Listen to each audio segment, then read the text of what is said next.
you have invited me to talk on the significance of Kathina ceremony that we are organizing to perform tomorrow morning. This Kathina ceremony is the most important religious service only in Theravada Buddhist countries like Sri Lanka, Thailand, Burma, Cambodia. But in other Mahayana and Vajrayana countries like China, Korea, Japan, Mongolia, Tibet, they never celebrate Kathina. Started in India 2,500 years ago, according to certain instructions that the Buddha has given to his disciples. The reason is, during the rainy season in India, worms come out from the earth and it is very difficult to walk without crushing them. The followers of those non-violence, those who do not like to destroy any creature, stop walking during this period. But the disciples of the Buddha, the monks, go out for collecting their alms or pindapata by crushing these worms. They started to criticize and condemn. The disciples of the Buddha, by destroying those creatures, walk during this period. When the Buddha came to know this, he advised the monks not to walk, not to go out during this rainy season. Stay in the temple, devote your time only for meditations and various other religious activities. That is how they started to confine to their monasteries for 3 months, rainy season. In the end of this rainy season, they have organized to offer a robe.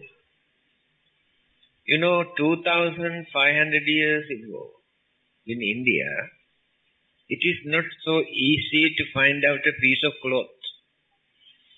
With so much of difficulties, they make a robe and come and offer to the Mahasangha, not to one particular monk.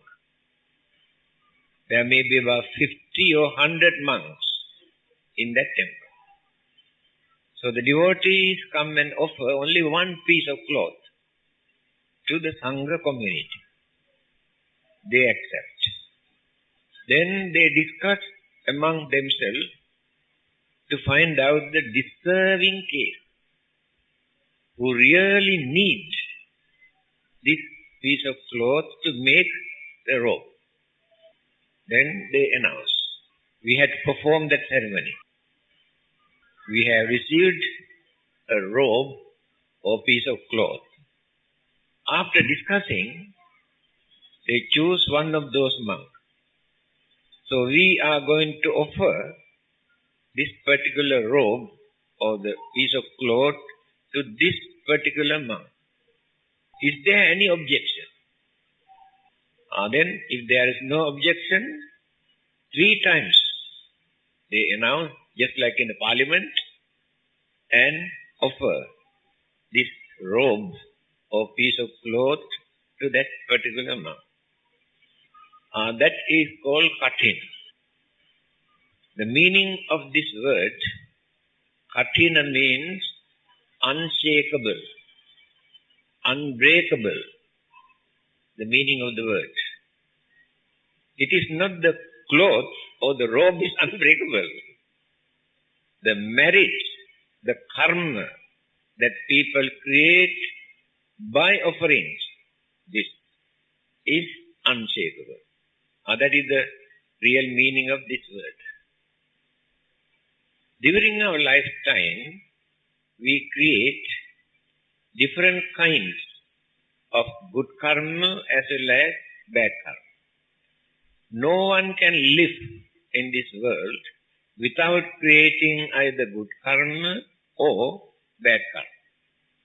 For our survival, for our pleasure, for our income, we do certain things. We say something. Some are good, some are bad. So these two things create good karma as well as bad karma. Go on accumulating throughout our lifetime. Every day, by our mind, by talking, by doing something, we create good karma as well as bad karma. Religion is not important for that. Whether they have religion or not, creating good karma and bad karma by using human mind. Religious labels are not important. Then, how do we create bad karma by our mind without doing anything? When we harbor or when we develop our hatred, ill will, enmity towards others, we pollute the purity of our mind. That polluted mind creates bad karma without doing anything. Any times when we develop hatred and enmity and evil thoughts, we create bad karma.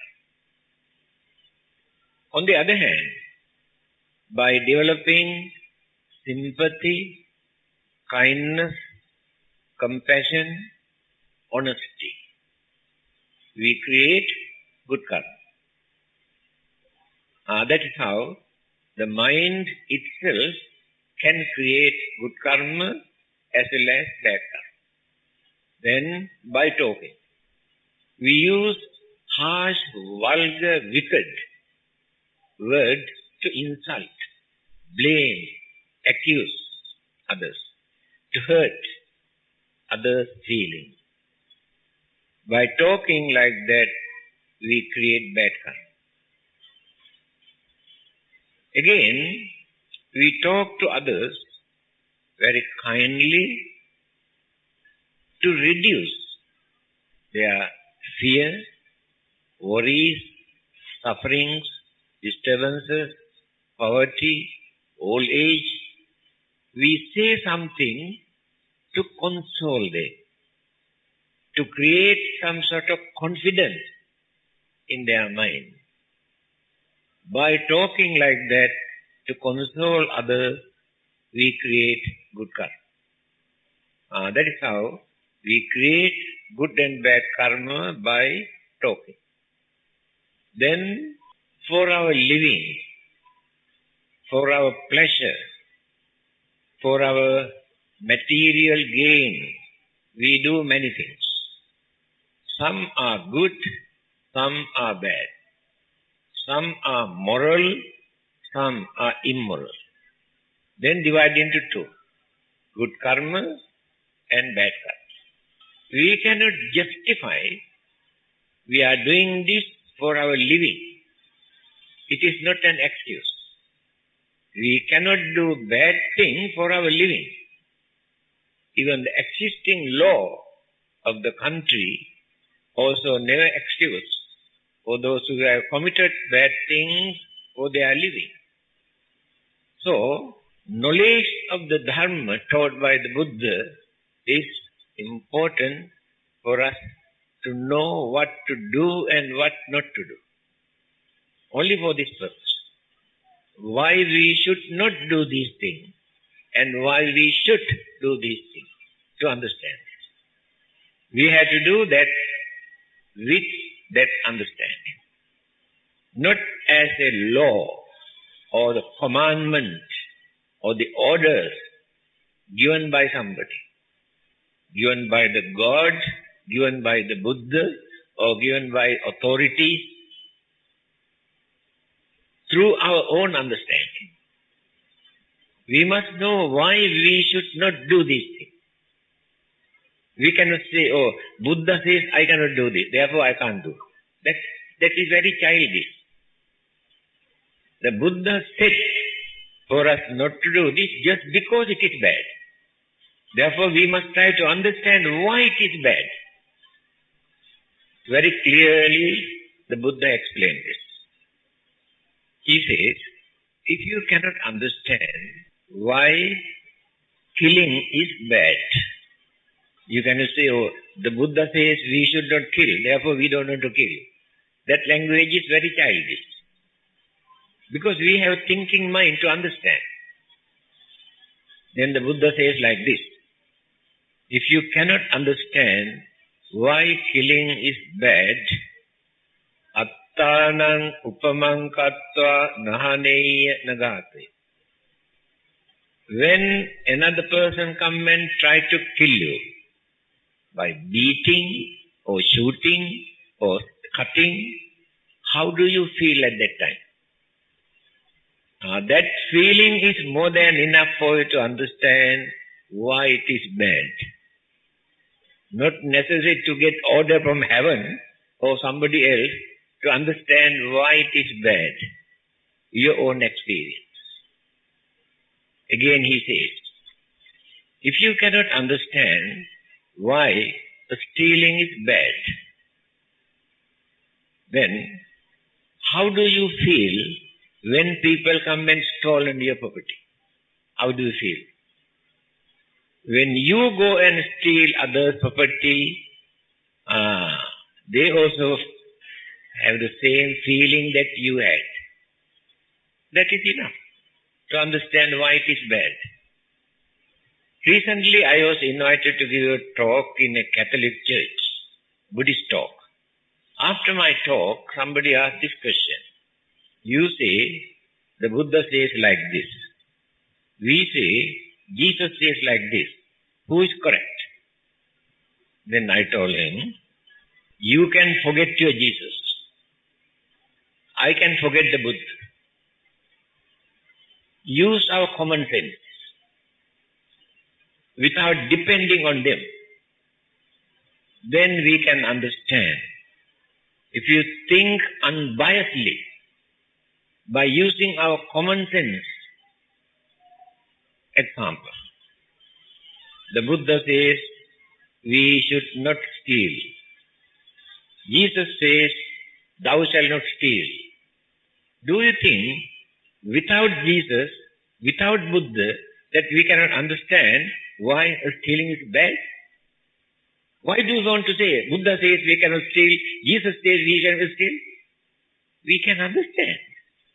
That's why I told you, we must understand. That is the Buddha's way of teaching. He said, don't accept anything that I preach, thinking Buddha is a great man. You never learn anything. You must try to understand by thinking why it is bad, why it is good. That understanding is. So, whenever do something for our living, for our pleasure, for our gain, we have to consider whether it is immoral or wicked or cruel or harmful by thinking. Then better not to do that, although we gain something. Certain things we can do without harming, without bluffing, without cheating, without stealing, without using force, by doing very gentle way certain things. Then we don't create any bad karma. It is called noble path. The Buddha used the word, that is noble path. That is the path, the way we prepare for our salvation. Then, body cannot do any good karma or bad karma. Words also cannot do any good karma or bad karma. just now I mentioned.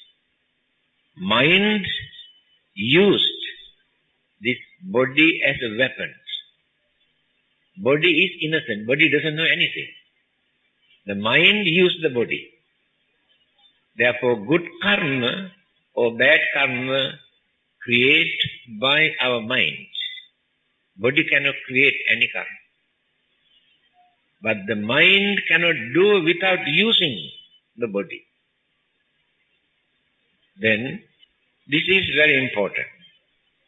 Just now I mentioned, during our lifetime, we create different kinds of good karma, bad karma, very heavy, very weighty karma. Some are very mild, simple. Some are very heavy. All are mixed up. Accumulating, up to the last breath. Then what will happen? When we are going to depart from this world, last breath, up to that moment, all these good and bad karmas that we have accumulated in our subconscious mind. Now the mind is unconscious. Senses are not working with the mind. Cannot see, cannot hear, cannot smell, cannot taste, and no feeling. Therefore we say unconscious. But the mind is working. But senses cannot indicate anything. Therefore we say unconscious. That is the time all our accumulated good and bad karma start to project into normal mind. They appear, disappear. More than enough we have accumulated. Then what happened? The last karma that appear in the mind, while holding this in our mind, last breath, death. No more new karmic thought appear in that mind. Now, the mind is holding this. With good karma or bad karma, no one can see. All are mixed. Then what will happen? That particular karma that person is holding in his or her mind become the main cause for our destiny, for our next existence. That is the most important thing. Our next existence becomes fortunate or unfortunate according to that karma, last karma which appeared in the mind. Then, why people are very keen? They think this is very important, meritorious deeds. Offering of kathina, offering of robes, and there are very heavy 10 kinds of meritorious deeds. And erecting Buddha images, and printing religious book, preaching the Dhamma to others to enlighten them. These are very heavy karma. So when we have performed certain weighty or heavy karmas, these karmas get the chance to appear easily in the mind. Because this karmic energy can influence the mind, strong enough to influence the mind. Therefore, we get the chances for that one of these heavy or weighty karmas to appear in the mind before our death. Another aspect. I told you just now we cannot live in this world without creating good karma as well as bad karma. Until we attain sainthood, no one can lead a worldly life without creating good karma or bad karma. Then, there's a saying of the Buddha. Yassa papang katang kammang kusalena pithiyati. These teachings of the Buddha is very important for you. Because others can come and mislead you very easily. How do they mislead you?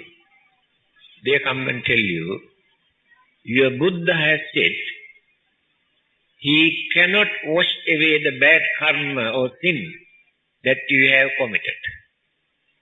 But our God can wash away all the sins that you have committed if you believe in God. You accept this.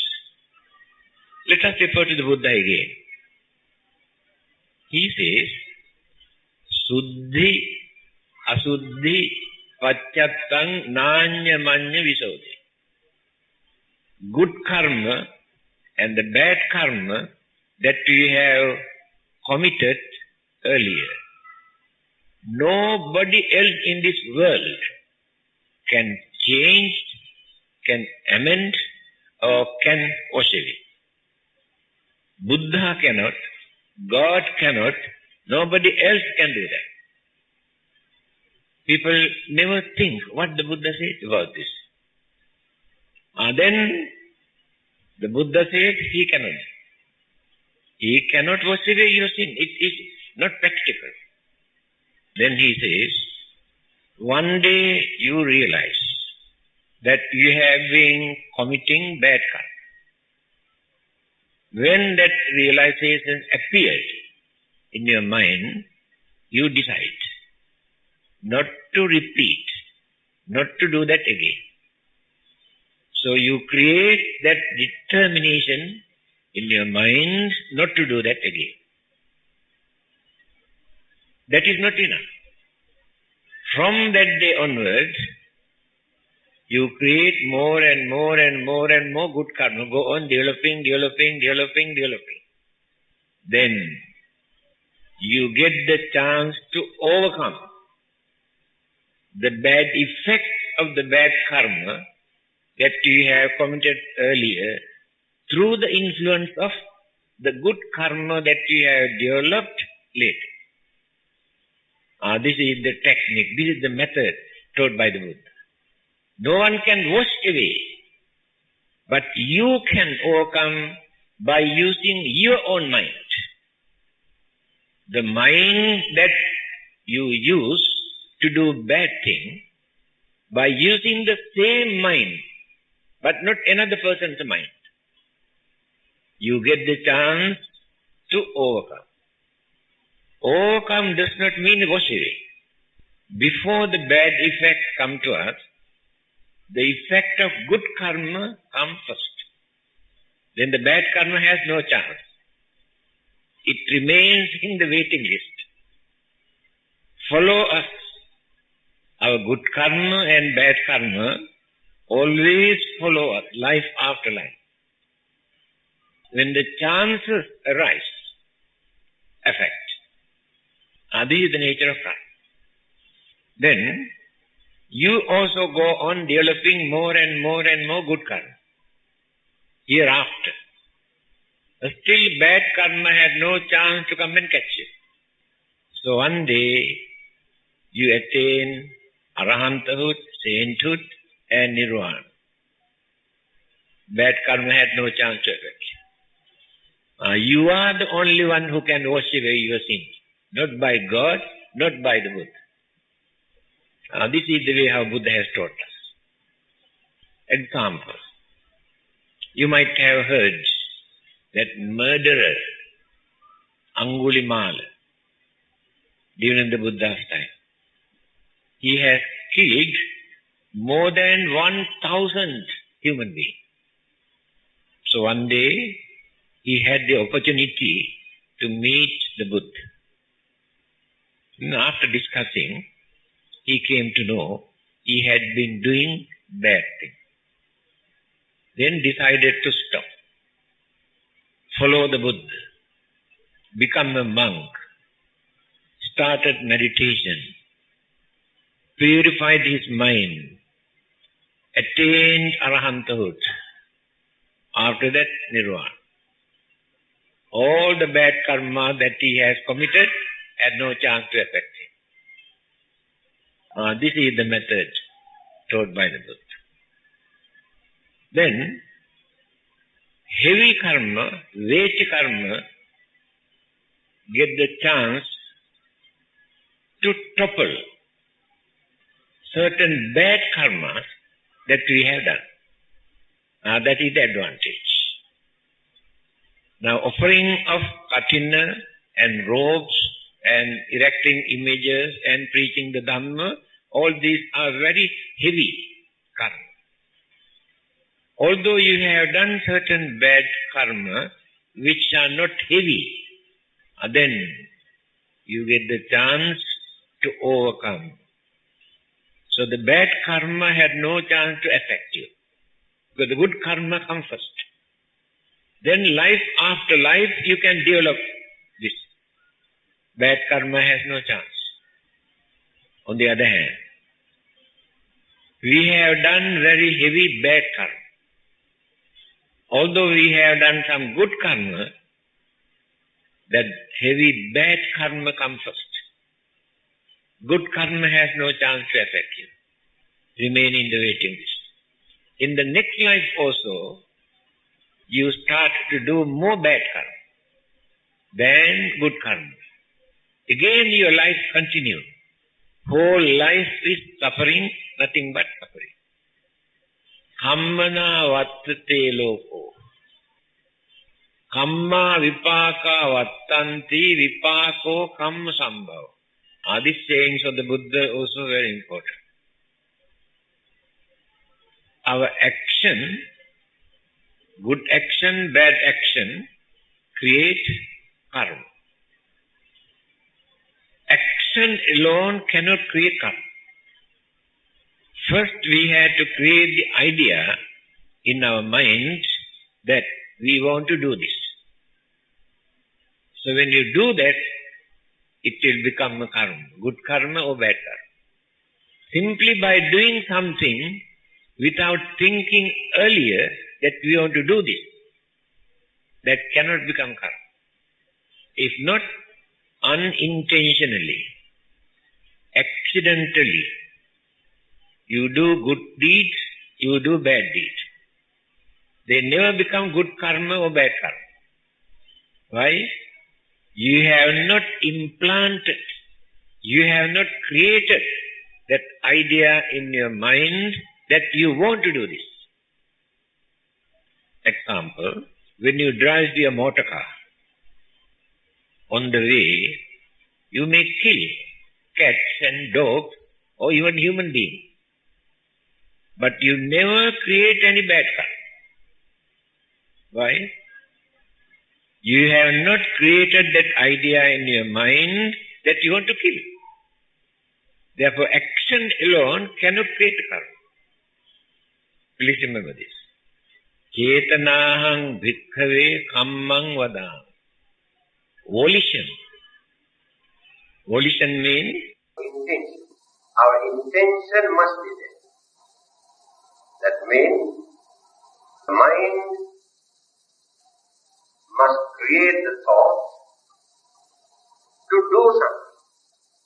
That is called intention. This is the nature of good karma and bad karma. So, by participating, contributing for this kind of heavy karma, you get the chance to overcome certain bad karma that you have done earlier, but not heavy bad karma. Minor bad karmic effect you can overcome. Just like the good karma can overcome bad karma, bad heavy karma can overcome the good karma. That is why the Buddha says, Kammana vattate loko. Whole the universe, the Buddha divided into 3 categories. Whole universe. Sattaloka, Sankharaloka, Akasaloka. Sattaloka, world systems where there are living beings. There are many, endless. We do not know. Our mind is not strong enough to understand that. The Buddha says endless world system. And there are living beings in many of those world systems. One group. Then there is another world system. Only elements remain but no living beings. Let us take sun and the moon, many other planets, only elements, but no living beings. Recently they have observed Mars, the planet, because they had believed that there must be some living beings in Mars, on that planet. But they have noticed lot of indications to understand that living being existed long ago on this planet. But today, only element. And this world that we are living, one day can become empty. The way how human beings behave, what they are doing, how they destroy this world, how they pollute the water, air, how they destroy all the other living beings, how they destroy the plant life. Everything is done by the human being. Other living beings never destroy anything. They follow the nature. Human beings, by violating the nature, discovered so many things, in the end, to destroy the whole world. That's what the Buddha says. Mano pubbang gama dhamma. All those good things as well as bad things that exist in this world, created by the human mind. Not by devil, not by ghost, not by God, by human mind. When the United Nations wanted to draft the Constitution, they have written there, war begins in human mind. Not in devils or animals or others like. War always declared by the human beings. At the same time, peace also must come from the human mind. Peace never come down from heaven. Peace never come from God. It must come from the human mind. They are repeating what the Buddha has said. United Nations. What is happening in the world today? The whole world is a madhouse, battlefield. Who created all these problems? No animals, no spirit, no devil, no ghost. All done by the human being. Now it is very uncertain situation. Everybody is harboring, developing hatred, anger, jealousy, grudge, ill will, enmity, hostile attitude. These are the mental vibrations come out from the human mind. There are 6 billion human beings on this earth today. See this television program.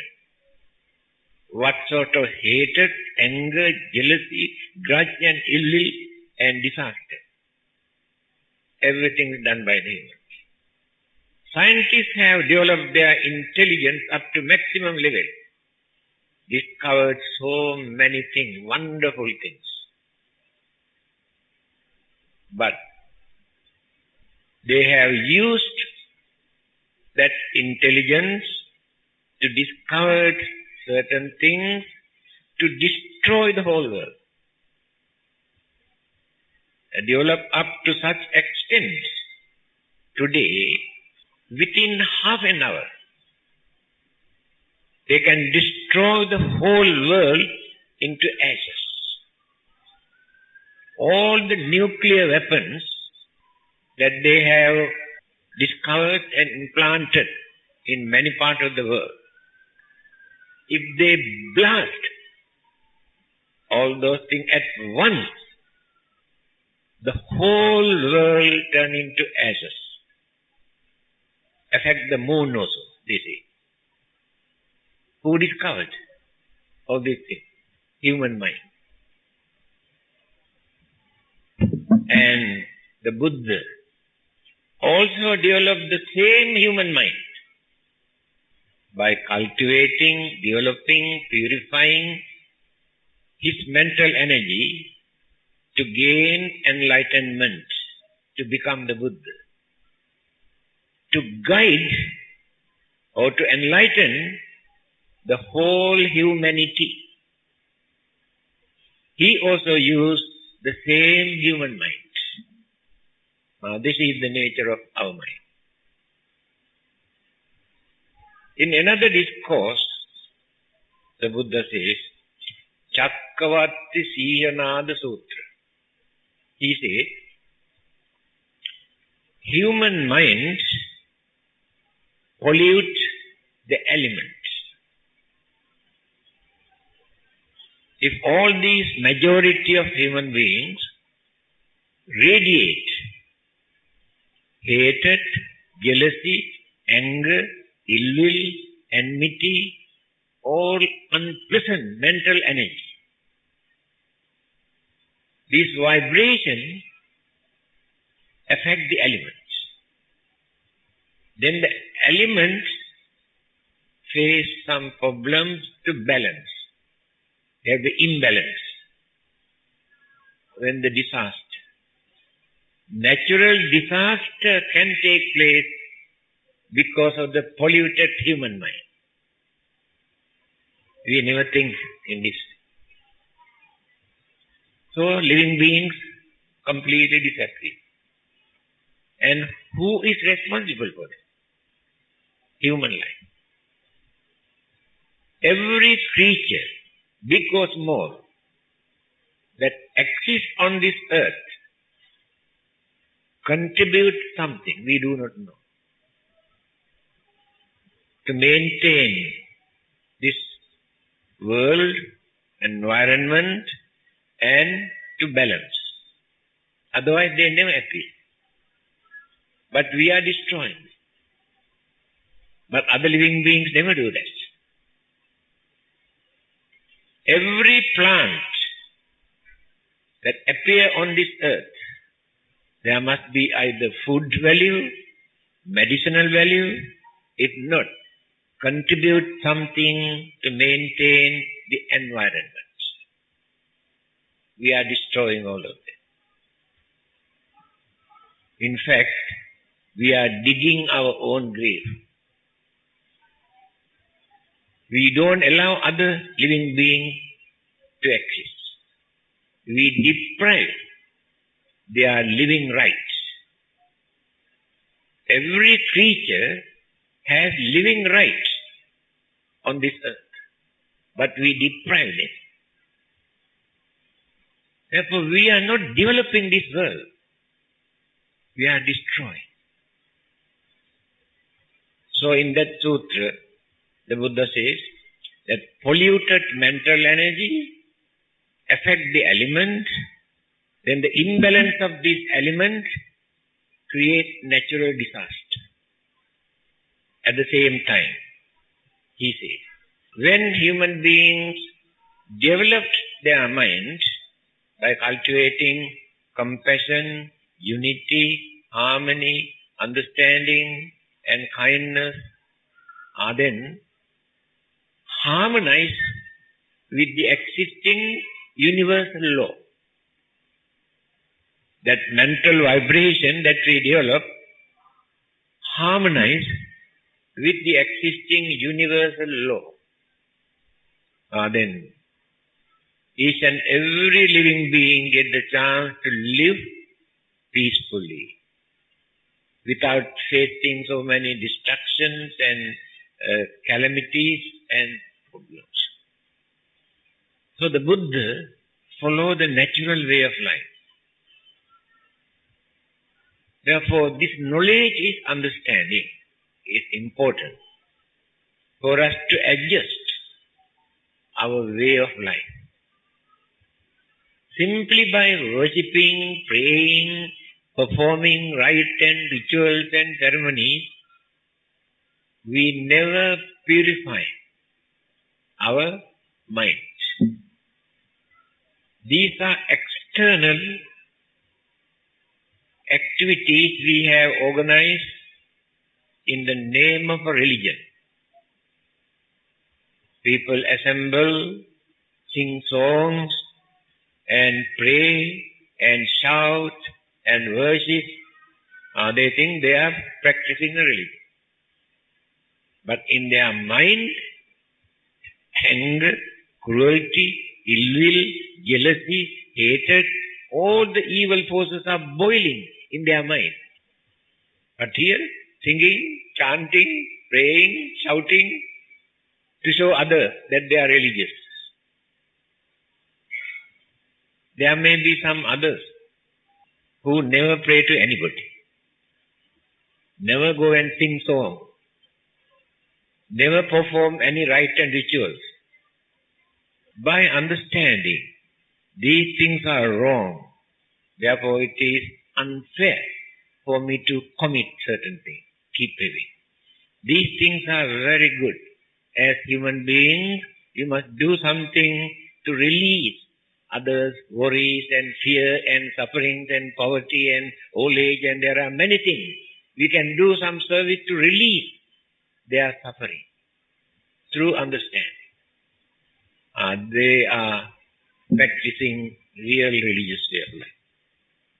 I remember there was a well-known Hindu Swami, Vivekananda, very intelligent. He died nearly 100 years ago. So one day, when he went to a place, he saw a group of people in front of an image. They are beating drums and blowing trumpet and using incense and singing. So Vivekananda came and asked, "What are you doing here?" They said, "We are praying to this God for his blessing." Then he said, "Do you think you can bluff this God beating your drums and blowing your trumpet? This is not the way to get the blessing. Throw away all this rubbish. Go out. There are many people who need your services, who are suffering from sicknesses, old age and poverty and worries and fear and disturbances. Go and do something to release their suffering. Then you get the blessing from your God, not by beating your drums and blowing your trumpets." People try to show they are religious by doing all those things, without spending single cent, without doing anything, without talking anything. We can create lot of good karma to cultivate, to develop, to purify our mind through our understanding. Mind itself. Then we experience peace, satisfaction, contentment, tranquility. Then the fear reduced, insecurity, feeling reduced, anger reduced, jealousy reduced. That is called religion. Religion is for this purpose. Otherwise, we never experience any good result by following religion, by neglecting the most important aspect. So just now I told you, now you are going to participate to a meritorious deed. By doing that, you accrue or you gain very heavy weighty karma. Yes, it is true. But kamma vipaka vattanti vipako kamma sambhava. Now you commit lot of bad things within this lifetime. You created bad karma. Because of your bad karma, your existence again have taken place in a very unfortunate state for you to suffer. Because of that suffering that created by your own karma, again you commit bad karma for your living, for your survival, for your protection, for your pleasure. Then, by using the bad effect of your bad karma, again you create some bad karma. On the other hand, you do a lot of good karma, meritorious deeds within this lifetime. Then, you will be born again in a very wealthy and very peaceful life, very prosperous life. That is the effect of your good karma. Then, by using what you gained through the influence of your good karma, again you do lot of meritorious deeds. Because you have more than enough thing to donate, to offer, to assist, to support others. By using what you gained through the influence of your good karma, then you use this again to do more good karma. That is how good karma and bad karma, life after life, we maintain. Understanding is important for that. How to maintain the continuity. This is not the first and the last life. Whether we believe or not, existence is natural. No need to believe.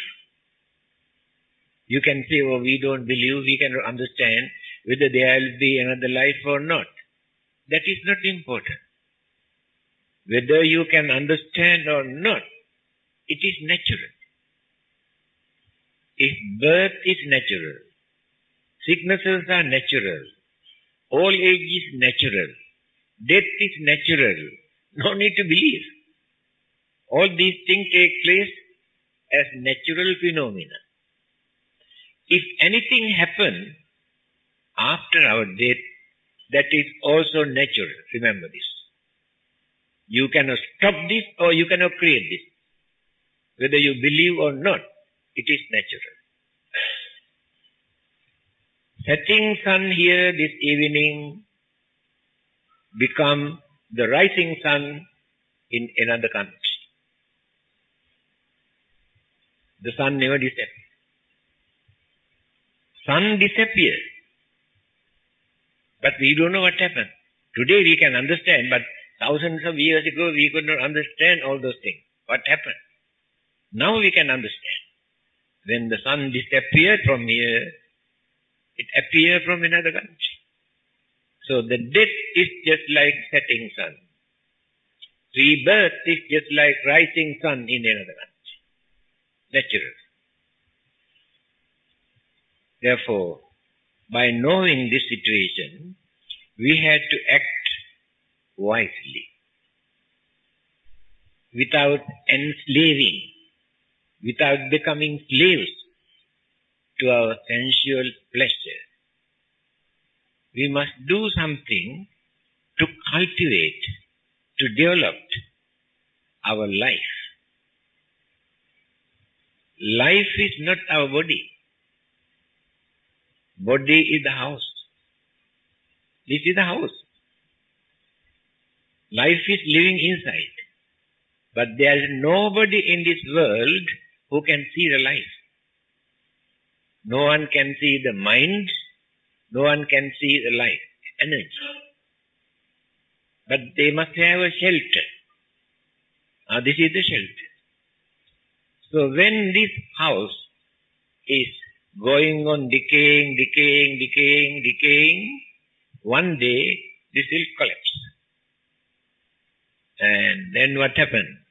The life, the mind, karma, all the three energies combined together. Proceed. This house is collapsed, cannot stay here, go out. The karma is responsible. Where to go? Which direction? Whether to become a human being, or animal, or deva, or brahmas, or ghost, or devil, our karma is responsible. God or the Buddha, nobody else can change all this. Our own karma. We exist here because of our karma. We have karmic energy. Good karma as well as bad karma, or mixed. When that karma is ended, there is no age limit for that. Death takes place. There is no age limit for the death. That means that particular karmic energy is ended here. But some of the accumulated karma again proceed. Then start to build another one. That is called rebirth. It is natural. This is the nature of our life. The more we develop so much of craving and attachment toward this body as well as worldly pleasure, we will be bound to this worldly life. We won't be able to get rid of this unpleasant, miserable, unsatisfactory way of life. The more we reduce too much of craving and attachment towards all these things, then we get the chance to come higher and higher and higher. Because we reduce burdens. We must have this, what we are doing here in this world. We create more graveyard. The more we live, the more we create graveyard on this earth. The Buddha says, if we can recall all our previous births, we won't be able to find out a place where our body was not buried on this earth. Such a long period, birth and death, birth and death, birth and death. We continue this. In the end, what do we gain? Nothing. We spend our life to look after this body. Whole life. How much we spend to look after this body? To feed, to decorate, to beautify, and for washing and cleaning, whole day and night. Life attends to the body. Life has no time to attend to life itself. Life is one thing, body is another thing. So when the life is gone from here, that departed life has no connection whatsoever with this old house. Completely separated. Then our family members cannot keep this old house which is collapsed. They carry and burn, if not bury. Thinking this is my father, this is my brother, this is my mother, this is my uncle, this is my auntie. Of course we had attachment. But the person is gone. Remained only the old house where that person lived. But we can contact them, but not through this dead body. Nothing to contact through the dead body. We can transfer the merit. They appear in dreams because of our mental relationship. So if you can understand these things, I think we can adjust. We can change our way of life, and we can get rid of certain misconceptions that we maintain in our mind about our life. Lot of concepts are wrong. From our childhood, we maintain these concepts without analyzing, without understanding. Please remember what I have told you. So many new ideas for you to think. When you think individually, then you can make up your own mind. Yes, I know it is true. Why not I try to adjust, to change my way of life? And then you gain some sort of confidence. At the moment, just floating. When you make up your mind in that way, you gain confidence. That confidence is very important. Before his passing away, the Buddha, his parting word, the last word came out from his mouth before he closed his eyes. What he said? Atta deepa bhikkhave viharatha atta sarana ananya sarana. This is the language that he used at that time. He said, you must try to develop your self-confidence without depending on others for your salvation. Final advice. That means you must have confidence in you. Otherwise you won't gain what you need. You cannot gain your salvation from the Buddha, from the God, or nobody else in this world who can give you salvation. You have to work for that. By praying and worshipping, you never gain your salvation. Tumhehi kiccang atappang akkhataro tathagata. The Buddhas can tell you what to do and what not to do. It is up to you to do or not to do. The Buddha cannot do for you. Remember this, sayings of the Buddha. He guides us, advises us. These are the things that you have to do. So, exactly 1 hour, more than an hour. I am invited to talk only for 1 hour. I have gone beyond that.